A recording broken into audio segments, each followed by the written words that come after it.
श्री राधे, श्री हरिवंश, कैसे हैं आप सब।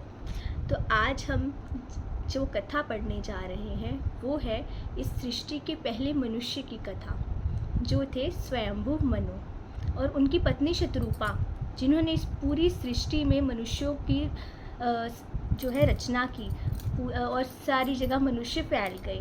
तो पहले जो मनुष्य थे इस धरती पर वो थे स्वयंभू मनु। तो चलिए पढ़ते हैं हम उनकी कथा, जो कि हमारे श्री रामचरितमानस में वर्णित है। तो जो महाराज मनु हैं उनकी पत्नी का नाम है शत्रुपा। ध्यान से सुनिएगा। तो उनके 3 संतानें होती हैं, उत्तानपाद, प्रियव्रत और माता देवहूति। ये 3 संतानें उनकी होती हैं। और जो उत्तानपाद होते हैं उनके आगे पुत्र होते हैं महाराज ध्रुव, जो भगवान श्री हरि के बहुत बड़े भक्त थे। और जो माता देवहूति हैं उनका विवाह होता है कर्दम मुनि से और उनके गर्भ से कपिल मुनि का जन्म होता है। तो ये इनकी फैमिली थी। तो अब जो थे मनु महाराज ने अपना राज्य किया धरती पर, और उनके राज्य में जो प्रजा थी वो बड़ी सुखी थी। तो अब वो थोड़े बूढ़े हो गए, तो उनको बड़ा दुख होता था कि मैंने अपना पूरा जीवन जो है ऐसे व्यतीत कर दिया बिना हरि भक्ति के, मैंने भक्ति नहीं की। अब वो बुज़ुर्ग हो गए हैं लेकिन उनके मन में अभी तक वैराग्य नहीं जागा। तो वो सोचते हैं कि उन्होंने अपना जो राज्य है वो अपने पुत्र उत्तानपाद को सौंप दिया और वो अपनी पत्नी रानी शत्रुपा के साथ चल पड़े हैं भगवान श्री हरि की भक्ति के लिए। नैमिषारण्य नामक हमारा एक धर्म स्थल है, वहाँ जो भगवान श्री हरि का बहुत ही बड़ा जो है धार्मिक स्थल है। तो वहाँ वो चले गए हैं अपनी पत्नी रानी शत्रुपा जी के साथ। तो अब वो गोमती नदी के किनारे पहुँच गए।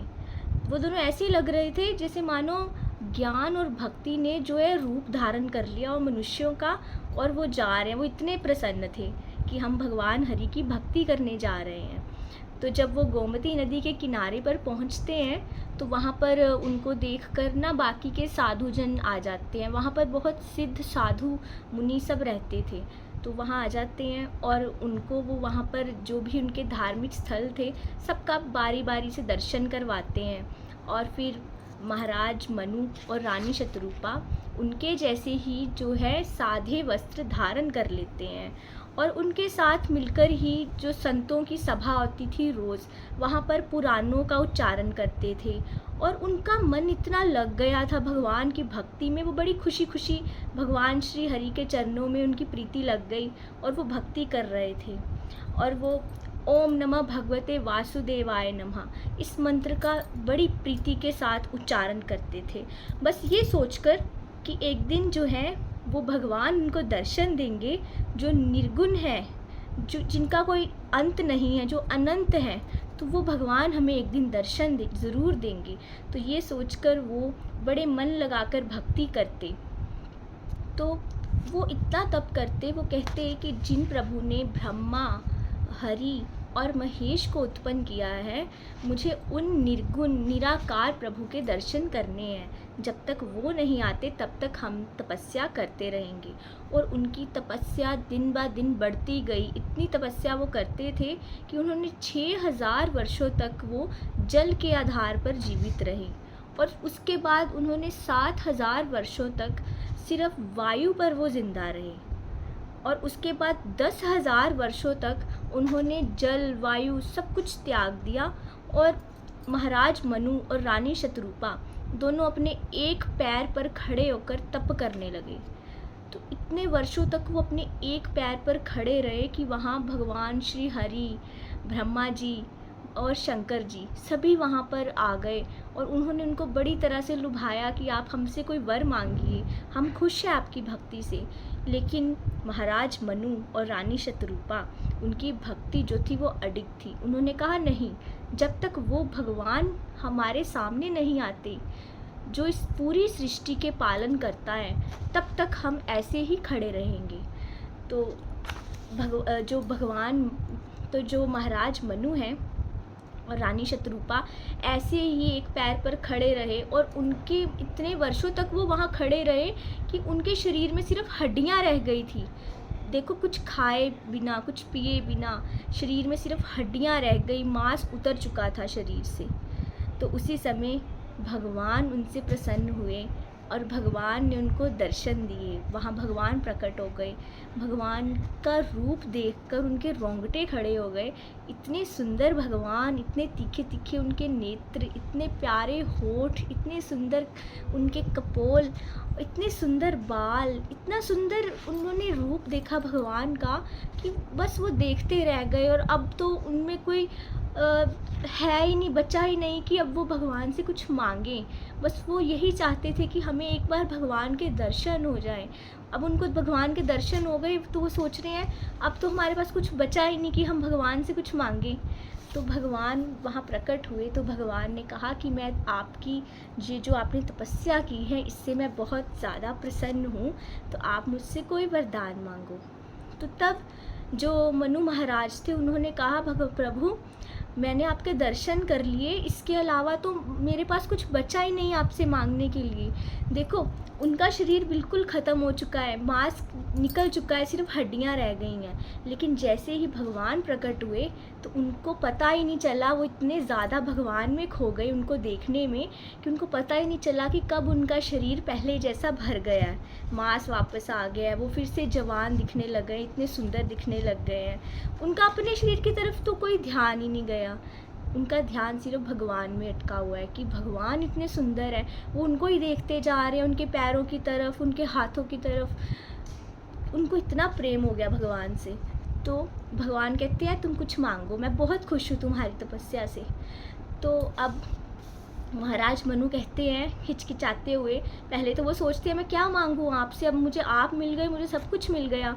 तो लेकिन फिर वो कहते हैं कि हे प्रभु, मुझे आप एक वरदान दीजिए कि मेरे घर अब अगले जन्म में जो संतान हो तो वो आपके जैसी हो।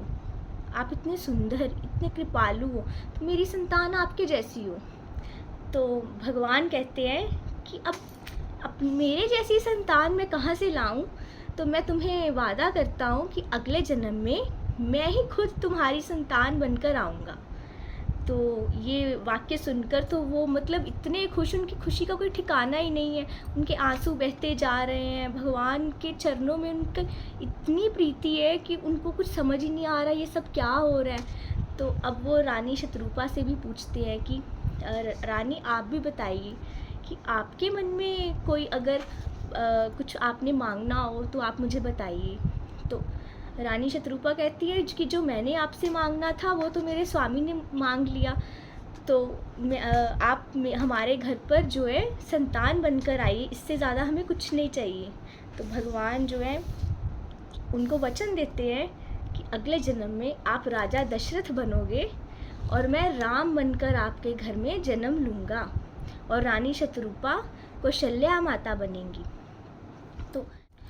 तो उसके बाद जो है महाराज मनु वो हिचकिचाते हुए भगवान से कहते हैं कि मुझे आपसे कुछ और भी मांगना है प्रभु। तो भगवान कहते हैं मांगो, क्या मांगना है? तो जो महाराज मनु है भगवान के सुंदर चरण पकड़ लेते हैं और कहते हैं कि हे प्रभु, मैं आपसे ये मांगता हूँ कि जब अगले जन्म में आप मेरे घर पे संतान बनकर जन्म लो तो मेरी आपके साथ जो प्रीति है वो पुत्र सी हो, कि ऐसा हो कि जैसे मैं आपका पुत्र हूँ और आप मेरे पिता हो, कि मैं आपसे इतना प्रेम करूँ कि मैं आपके अधीन ही रहूँ, कि आपके बिना मुझे कुछ अच्छा ना लगे। जैसे जल बिना मछली नहीं रहती और मणि के बिना सांप नहीं रहता, वैसे ही मैं आपके बिना ना रह सकूँ। चाहे लोग मेरी हंसी उड़ाएं, लेकिन मेरी आपसे ऐसी प्रीति होनी चाहिए। तो इसी वजह से देखिए, जब भगवान राम जो है वो वनवास चले गए थे तो दशरथ जी ने देह त्याग दी थी उनके उसमें विछोड़े में, कि अब मेरा जो है मैं राम के बिना कैसे ज़िंदा रहूं। तो इतना प्रेम वो राम जी से करते थे। तो ये इसी वरदान की वजह से तो भगवान ने कहा कि ऐसा ही होगा। तो अब जो है भगवान वो राम बनकर उन्होंने कहा कि मैं आपके घर में जन्म लूँगा और अपनी पूरी जो है लीला वहाँ रचूँगा। तो कहते हैं कि अब आप जो है अपनी देह त्यागने के बाद अमरावती में जाकर रहिए, जो कि इंद्र का स्थान है, तो वहाँ जाइए और उसके बाद जो है आपका जन्म होगा दशरथ जी के रूप में। तो अब भगवान जो है इतना कहकर गायब हो जाते हैं। तो अब जो महाराज मनु हैं और उनकी पत्नी रानी शतरूपा, वो दोनों वहीं पर खुशी खुशी उसी आश्रम में रहने लग जाते हैं, अपना जीवन काल व्यतीत करते हैं और वहीं पर अपनी देह जो है त्याग देते हैं, और देह त्यागने के बाद वो अमरावती को चले जाते हैं। तो ये कारण है एक भगवान श्री राम के जन्म का। ऐसे और भी कई कारण हैं, लेकिन एक कारण जो ये रामचरितमानस में लिखा है, अभी आगे और भी कारण बताएंगे। उसके लिए आप इस चैनल को लाइक कीजिए, सब्सक्राइब कीजिए एंड बेल आइकन को प्रेस कीजिए, ताकि आगे आने वाली और भी भगवान श्री राम की कथाएं, उनके जन्म के कारण और पूरा का पूरा रामचरितमानस में जितनी कथाएं हैं, हमारी कोशिश होगी कि हम आप तक पहुंचाएं। तो प्लीज़ चैनल को सब्सक्राइब कीजिए एंड बेल आइकन को प्रेस कीजिए। राधे राधे, श्री हरिवंश, जय जय श्री राम।